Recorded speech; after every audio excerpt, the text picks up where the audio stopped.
जय गौ माता जय गोपाल। अब हम पहुँचे हैं बीनमाल के बालनी गांव की रायचंद जी विश्नोई, एक ऐसा परिवार जिसके बारे में ये कह सकते हैं कि शायद आपको यकीन नहीं हो, क्योंकि अब तक ऐसा मानने में आया है कि एक व्यक्ति के पास एक गौ माता होगी, 2 गौ माता होगी, 10 होगी। और व्यक्तिगत रूप से मैंने भी कई बार सुना है कि 200 गोवंश तक सुना था। लेकिन मैं आपको यहाँ पर दर्शन करवाना चाहता हूँ, गौ माताओं के सानिध्य में बैठकर ही आपको बता रहा हूँ। गैया मैया हमारी यहाँ पर रायचंद जी के परिवार में 320 गोवंश की सेवा होती है। और हमारी मैया को नज़र न लगे, क्योंकि ये तो लाला की नज़र उतारने वाली है। आप इनकी सेवा देख सकते हो हमारी मैया की। इस परिवार ने इन गौ माताओं को जिस भाव से सेवित किया है, मैं आपको यहाँ के जो रायचंद जी के परिवार है उनके पुत्रों से भी बात करवाऊँगा कि किस प्रकार इन्होंने ये प्रकल्प खड़ा किया, कैसे सेवा हो रही है, कितना यहाँ दूध मिलता है, क्या क्या यहाँ प्रोडक्ट हो रहे हैं। इसके लिए हम चलते हैं गौशाला की तरफ। और आज इस गौशाला की पड़ताल करने के लिए, सब कुछ जानने के लिए मेरे साथ जो टीम आई है उनका भी मैं एक बार परिचय करवाना चाहूँगा। साथ साथ में मेवाड़ की धरती से परम गो भक्त जो 700 गोवंश की सेवा करते हैं, धन्वंतरी विभाग की धर्मू भाई गुजर भी आए हैं। इनके परम सहयोगी के रूप में सुनील सुतार जी साये की तरह जो साथ खड़े हैं। और इनका दाया हाथ और बाया हाथ हमारे ओम प्रकाश जी भाई साहब और महेश जी भाई साहब साथ में हैं। ये पूरी टीम साथ में है। ये आज इनको मेवाड़ में रहते हुए कभी यकीन तक नहीं होता था, क्योंकि जब जब दास इनको मारवाड़ का वर्णन करता था तो शायद इनके मन में एक प्रश्न होता था कि देखो मारवाड़ के जन्मे हैं इसलिए मारवाड़ के प्रेम की बात करते हैं। लेकिन आज हम इनकी आंखें खोलना चाहते हैं कि एक परिवार द्वारा कैसे सेवा हो रही है। यहाँ से सबसे पहले एक आप विहंगम दृश्य देखिए। ये सारी की सारी गौ माताओं की आप पुष्टता देखिए। ये गौ संवर्धन विभाग है हमारा यहाँ पर, और इन्होंने जैसे तैयार किया है। एक हमारे गैयाओं की एक विशिष्ट शैली है, मैं सबको बताना चाहूँगा। देखो, अगर इनको आप सब चाहते हो कि ये सब आपको देखे तो इसके लिए भी एक हुनर है। और गौ माता हमारी कितनी जीवंत होती है इसके लिए हम आपको बता रहे हैं। एक आवाज़ है, हृदय से निकलती है, उसी को कहते हैं गैया का प्रेम हृदय से निकलती है। अब एक छोटा सा उदाहरण, अब इन सभी को हम अपनी तरफ देखने के लिए बुला रहे हैं। हियो हियो हियो हियो, ये आवाज़ की प्रतिक्रिया थी। आप सब देख सकते हो, हम यहाँ पर इस प्रकल्प में आए हैं। इन्होंने इस क्षेत्र की एक खासियत है कि यहाँ की रज गौ माता के लिए बड़ी अनुकूल पड़ती है। ये गौ माता के लिए सहज उपलब्ध है, जो भारत में अन्य जगह बहुत कम मिलती है। इसमें गौ माता आराम से विराज सकती है, इसमें कंकड़ पत्थर भी नहीं है और इनको आराम भी रहता है। अब आप देख सकते हो, इन्होंने यहाँ पर गौ माता के लिए पानी की व्यवस्था कर रखी है। और ये छोटी छोटी पानी की खेलियाँ बना के रखी है, जिसमें आप एक स्वच्छ जल देख सकते हो। यहाँ गौ माता पानी पीती है। ये पूरे एक ही परिवार की सेवा है। मैं यहाँ के परिवार के रायचंद जी के सुपुत्र कालू जी से बात करना चाहूँगा। आपकी इस गौशाला में सबसे पहला प्रश्न तो ये है कि ये गौशाला कितने वर्ष पूर्व शुरू हुई?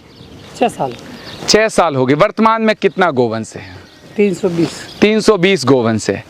एक अकेले परिवार पर इतनी जिम्मेदारी, इतने बड़े गोवंश की सेवा की प्रेरणा आपको कहाँ से मिली? पतमेड़ा से। पतमेड़ा महाराज जी से आपको प्रेरणा मिली। अच्छा, पतमेड़ा महाराज जी से कैसे संपर्क में आए आप? हम पहले बिजनेस करते थे बॉम्बे में, तो वहाँ पे थोड़ा बिजनेस नहीं चला। फिर आए गांव में आने के बाद में गए थे पतमेड़े जी। तो वहाँ पे सुरभि मैया गाय है, उस टाइम छोटी थी वो जी। तो उनके कान में बोले थे, हम बोले हमको बिजनेस मिल जाए तो 10 ऐसा गाय को देंगे। एक अद्भुत बात हम आपको बताना चाहे आपका बिजनेस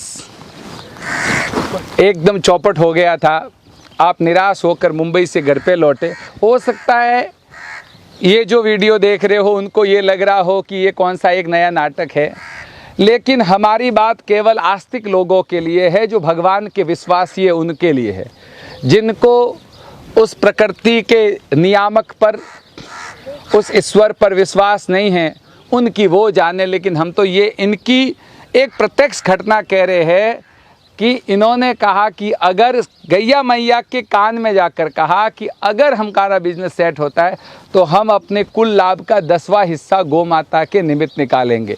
उसके बाद क्या हुआ? फिर हम चले गए थे कलकत्ता बिजनेस करने के लिए जी। कलकत्ता बिजनेस किया था। शुरुआत में 35,000 से 10वां हिस्सा स्टार्ट किया था। 35,000 मंथली नहीं है, ईयरली आपने 35,000 माँ के लिए निकाले थे। फिर उस टाइम मेरे पास गौ माता नहीं थी, मैं गौशाला में देता था दामन गौशाला में आप वर्ष के 35,000 गोग्रास के रूप में। जी। आस्ते आस्ते जैसे जैसा गौ माता का प्रेम बढ़ा जी, तो आस्ते आस्ते बढ़ने लगा। फिर पैसे पास में आए तो मैंने वो दामन वाले गौशाला यहाँ शिफ्ट कर दिया। अच्छा, जय हो। तो फिर बाद में न पीछे देखने की जरूरत पड़ी, गौ माता पीछे है, गौ माता ने संभाल लिया। वर्तमान में कितना इस गोवंश के लिए मंथली कितना खर्चा होगा? मंथली ये जो मेरे पास 90 गौ माता है, ये गौ सदन का काम कर रही है। अच्छा, गौ संवर्धन के लिए 260 वो जो साइड में है वो है दुकान के थ्रू, शॉप के थ्रू। अच्छा। और ये मैं पर्सनल मेरे थ्रू काम कर रहा हूँ। अच्छा। वो तो अभी दान दे रहे हैं, गौ माता को दुकान दे रही है। जी, दुकान से सेवा दे पाऊँ उसके लिए मैंने ये मेरा अलग से और गौशाला के लिए काम कर दिया। गौशाला के लिए किया। वर्तमान में आपके दुकान का लगभग कितना लाभ? अभी 60 लाख तक 12 महीने का हो जाता है गौ माता के पास। तो गौ माता को कितना देते हो आप? 60 लाख प्रति वर्ष गौ सेवा के लिए। आपका परिवार 60 लाख रुपया गौ सेवा के लिए निकाल रहा है, क्योंकि इनका वचन था कि अगर हमारा सब कुछ बिजनेस सेट होता है तो हम 10% निकालेंगे। आप यहाँ पर गैया मैया के दर्शन कर सकते हो। नंदी महाराज अपने वैभव रूप में खड़े हैं, आप देख सकते हो, इनका स्वरूप देख सकते हो।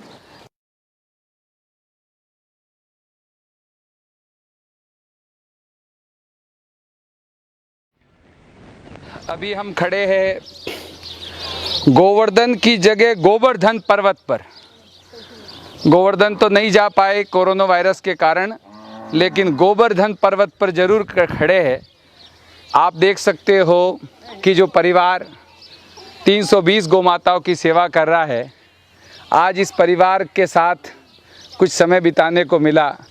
और आप ये दृश्य देखकर यकीन से परे, एक परिवार के पास 320 गौ माताएं, शायद मेरे जीवन में ये पहला अवसर है किसी परिवार के पास इतनी गौ माताएं देखने को मिली। और गौ माता भी आज आश्चर्य भाव से यहाँ देख रही है कि ये कौन सी टीम आई। मैं एक बार इनको बुला रहा हूँ, आप दृश्य को देखें, इसको, गौ माता की जागृति को। हियो हियो हियो हियो हियो हियो हियो हियो। ये है माँ की पुकार। पहली बार यहाँ आए और एक बार में ही समझ गए कि कोई हमको बुलाने वाला आया है। मैं इस परिवार को विशेष रूप से कहना चाहूँगा कि आप जैसे परिवारों के बल पर भारतीय सत्य सनातन धर्म टिका हुआ है, मानवता टिकी हुई है और सत्य टिका हुआ है। इस धरती को हम नमन करते हैं, गोमाता को प्रणाम करते हैं। और इस परिवार के कालूराम जी को मैं विशेष रूप से कहूँगा, धन्य है आपके माता पिता और आपका पूरा परिवार, जिसने आसपास के क्षेत्र में गौ सेवा की प्रेरणा जगाई है। आपका निवास स्थान भी पास में ही है। और एक बार हम आपसे निवेदन करेंगे कि आप जिन लोगों के घरों में अभी गौ माता नहीं है और केवल भैंस है, उन लोगों के लिए आप क्या संदेश देना चाहोगे कि गौ माता की किस प्रकार कृपा बरसती है और उनको गौ पालन करना चाहिए तो क्यों करना चाहिए, इसमें आपकी अनुभूति क्या है? मेरा अनुभव ऐसा ही है, जैसा कि गौ माता है उसको अपन गौ माता के भाव से जानेंगे तो वो लाभ देगी, इतनी देगी पूछो ही मत। जय भी हो। भाव ही नहीं अपने पास, और भैंस का ओठाड़ा उसको चराएंगे, अपना ओठाड़ा उसको खिलाएंगे, तो वो अपने को तो नहीं देगी कुछ, ज़्यादा लाभ कुछ देगी नहीं। भाव रखना अच्छा है, और गौ माता एक ही रखो, पर वो धन्य हो जाएगा परिवार। जय हो। कितनी ऊंची बात कही है कि भाव का मूल्य है कि माँ के रूप में सेवा करें, क्योंकि वास्तव में ये जगत जननी गौ माता है, और माँ के रूप में चाहे एक गौ माता रखो।